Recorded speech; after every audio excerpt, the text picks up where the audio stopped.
வணக்கம், நான் தான் chef Deena. Welcome back to chef Deena's kitchen. இன்னைக்கு நம்ம கிச்சனில் பார்க்குறது ஃப்ரெஞ்ச் ஃப்ரைஸ் எப்படி பண்ணுறது பார்க்க போகிறோம். இதோட டொமேட்டோ கெச்சப்.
இந்த ஃப்ரெஞ்ச் ஃப்ரைஸு எல்லாருக்கும் ரொம்ப பிடிச்ச ரெசிபி. அதுவும் பர்டிகுலராக கிட்ஸுக்கு.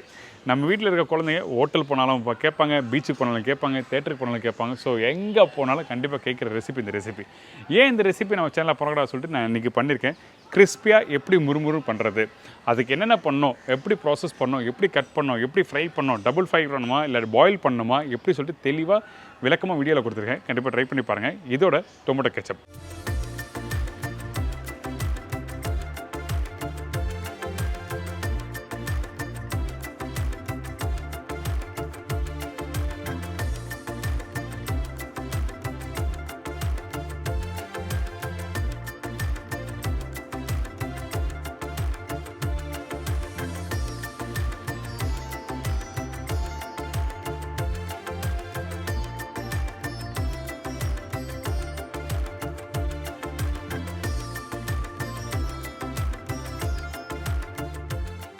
கெச்சப் நீங்கள் கடையில் ஒரு 20 ரூபா பாட்டில் வாங்கி சாப்பிடலாம். ஆனால் வீட்டில் இருக்க தக்காளியை வச்சு நீங்கள் வீட்டில் ட்ரை பண்ணி பாருங்களேன். அது ஒரு சூப்பரான ஒரு எக்ஸ்பீரியன்ஸு. இந்த 2 ரெசிபிக்கும் தேவையான பொருட்கள் ஃபஸ்ட்டு பார்த்துருங்க. அதுக்கப்புறம் ரெசிபி எப்படி பண்ணுறது பார்க்கலாம்.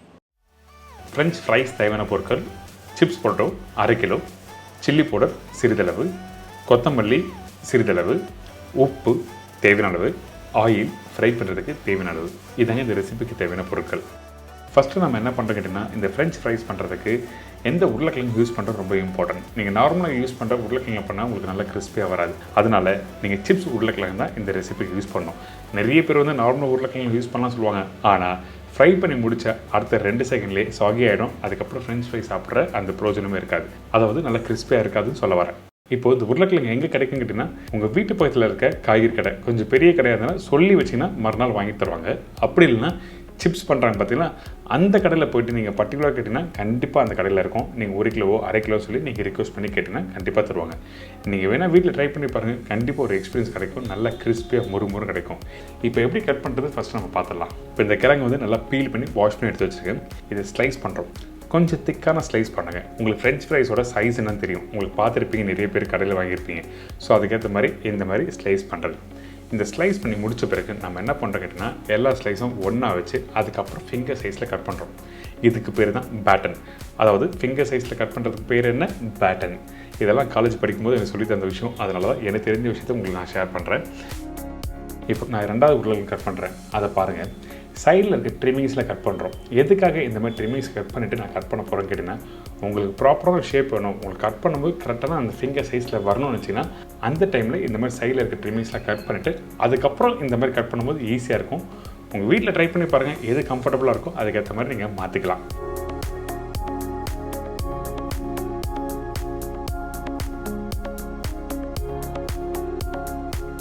அதே மாதிரி பேட்டன் ஷேப்பில் கட் பண்ணி எடுத்துடுறோம்.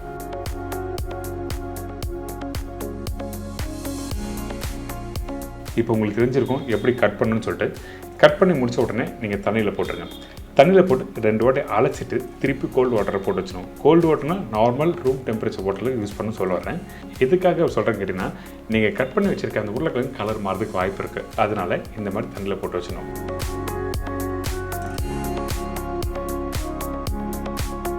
ஸோ இப்போ தண்ணியில் போட்டு வச்சுருக்க இந்த கிழங்குல நம்ம என்ன பண்ண போகிறோம்னா, லைட்டாக பிளான்ச் பண்ண போகிறோம்.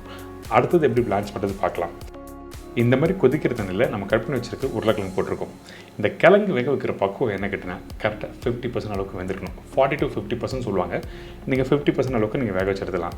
வெல்டன் பண்ணக்கூடாது, அதாவது ஃபுல் வேக்காடு பண்ணக்கூடாது சொல்ல வரேன். ஃபுல்லாக வேக வச்சு நீங்கள் எடுத்தீங்கன்னா ஃப்ரை பண்ணும்போது உங்களுக்கு கரெக்டான ஷேப் வராது. அது மட்டும் இல்லை, உடைய ஆரம்பிக்கும்.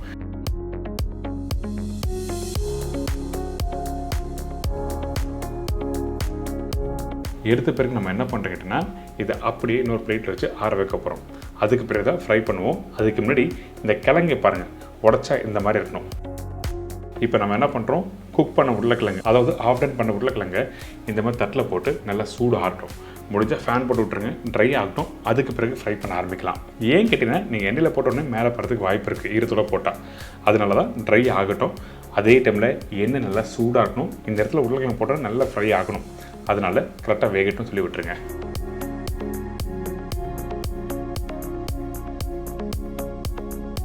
இந்த மாதிரி வெந்து வர டைமில் ஒயிட் கலர் இருக்கும் உருளைக்கிழங்கு. இதே நார்மல் உருளைக்கிழங்கு யூஸ் பண்ணினா மஞ்சள் கலர் மாறும். ஆனால் ஃபஸ்ட்டு வாட்டி ஃப்ரை பண்ணும்போது சிப்ஸ் உருளைக்கிழங்கு யூஸ் பண்ணும்போது கரெக்டாக வெள்ளை கலர் இருக்கும். நீங்கள் வேணால் ட்ரை பண்ணி பாருங்கள் வீட்டில். இப்போ ஆல்மோஸ்ட் 95% அளவுக்கு உருளைக்கிழங்கு நல்லா வெந்தாச்சு. ஆனால் அடுத்த 2 நிமிஷத்துலேயே சாகி ஆகிடும். அதனால் நம்ம என்ன பண்ணுறோன்னா திருப்பி இன்னொரு வாட்டி ஃப்ரை பண்ண போகிறோம்.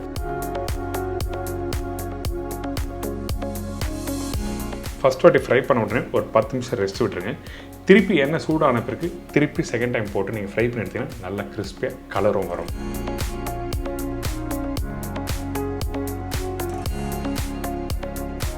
நல்ல கலர் வரணும். அது டைம் அடுப்போட ஃப்ளேம் வந்து ஹையில் இருக்கணும். அப்போ தான் உங்களுக்கு சூடாக இருக்க எண்ணெயில் நீங்கள் ஃப்ரை பண்ணும்போது கரெக்டாக கிறிஸ்பியாக வரும்.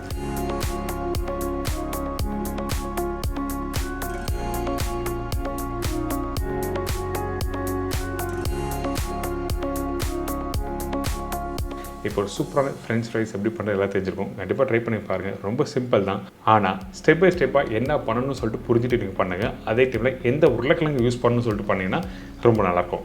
நார்மல் உருளைக்கிழங்கு பண்ண முடியாது அப்படின்னு சொல்லி கேட்டிங்கன்னா பண்ணலாம். ஆனால் நீங்கள் ஃப்ரை பண்ணி முடிச்ச பிறகு அடுத்த 5 நிமிஷத்துலேயே சாகி ஆகிடும். இதான் விஷயம், வேறு எதுவுமே இல்லை.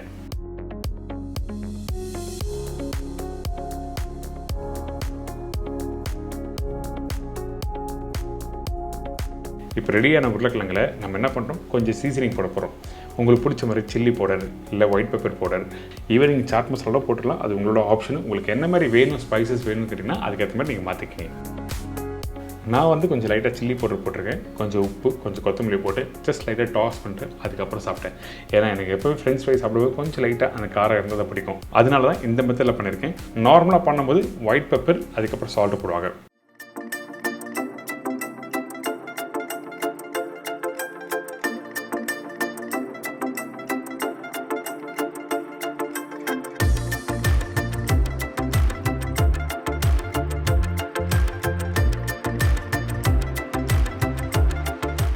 இதை தொடர்ந்து ஒரு அருமையான டொமேட்டோ கெச்சப் எப்படி பண்ணுறது நம்ம பார்க்க போகிறோம்.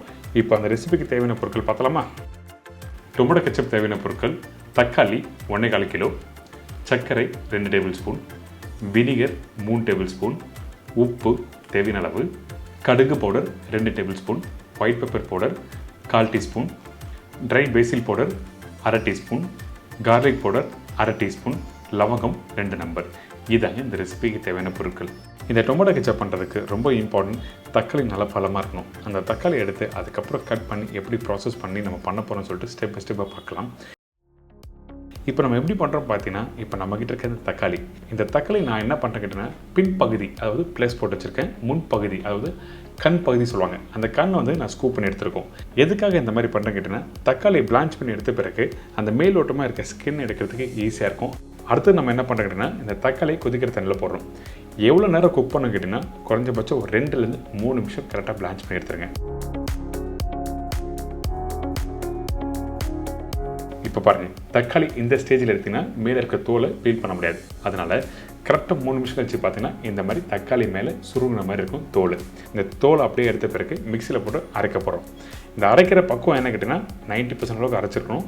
இதே சில பேர் என்ன பண்ணுவோம்னா, உள்ளே இருக்க விதையை எடுத்துகிட்டு அதுக்கப்புறம் ப்ராசஸ் பண்ணுவாங்க. நம்ம ரொம்ப பெரிய ப்ராசஸ்னால நம்ம என்ன பண்ணுறோம், டேரெக்டாக மிக்சியில் போட்டு அரைச்சிட்டு லாஸ்ட்டாக ஸ்ட்ரெயின் பண்ணிக்கலாம்.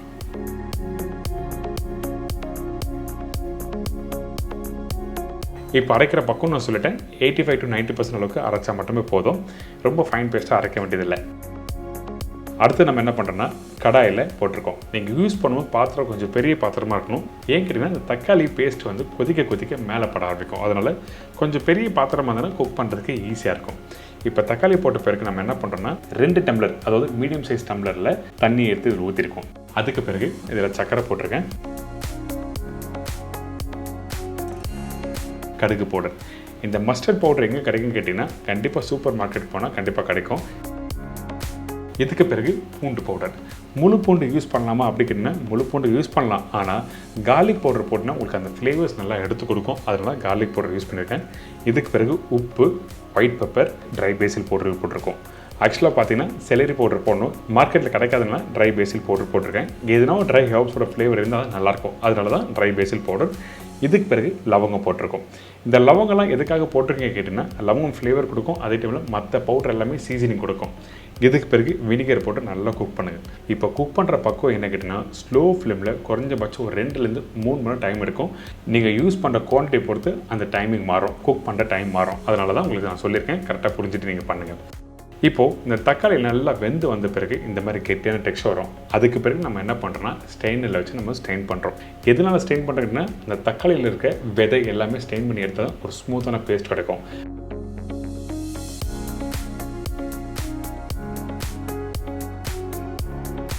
ஸ்டெயின் பண்ணி எடுத்திங்கன்னா இந்த மாதிரி திப்பி இருக்கும். இந்த திப்பியை அவுட் பண்ணிவிட்டு அதுக்கப்புறம் இந்த டொமேட்டோ கெச்சப் யூஸ் பண்ணி பாருங்கள், அருமையாக இருக்கும். இன்றைக்கி இந்த ஃப்ரெஞ்ச் ஃப்ரைஸ் எப்படி பண்ணுறது, அதே டைமில் எல்லாருக்கும் பிடிச்ச டொமேட்டோ கெச்சப் எப்படி பண்ணுறது சொல்லி கொடுத்துருக்கேன்.